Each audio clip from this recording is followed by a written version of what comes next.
Now, whenever India talks about strengthening global trade, one name often comes up: Chabahar Port.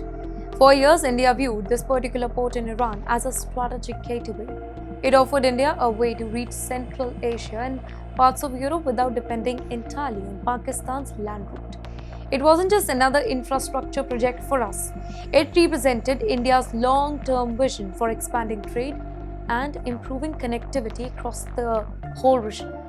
But today, that vision faces serious challenges.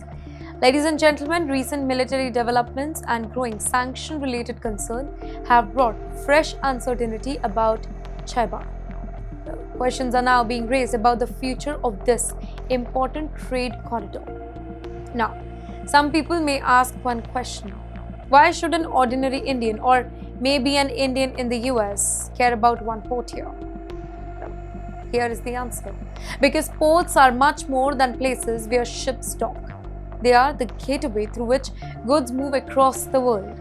If an important route it slows down, businesses must look for another, maybe longer and more expensive alternative. That means higher shipping costs, longer delivery time, and more pressure on companies that depend on international trade. Can you imagine ordering products that normally takes maybe 3 weeks to arrive? Now they take 5 or maybe 6. Transport companies may pay for fuel. In fact, insurance costs can rise, importers have to pay more, exporters earn less. Gradually, these extra costs spread through the entire supply chain until consumers begin paying more for everyday product.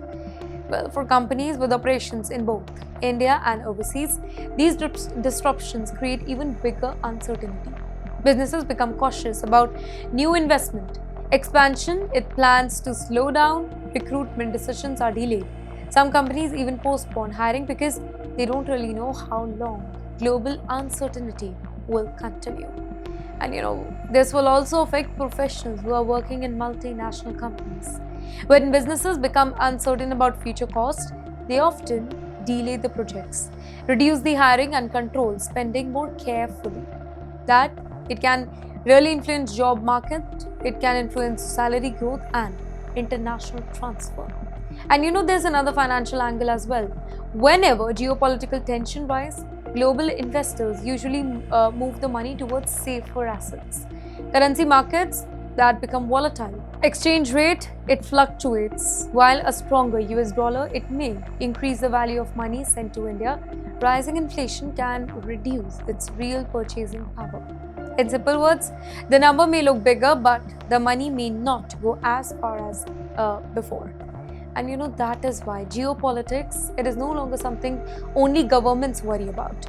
It affects businesses, employees, investors, and families alike. Decisions taken in one part of the world, it can quietly reshape opportunities elsewhere. Well, so far, we have looked at how these crises, it is affecting jobs, businesses, and trade.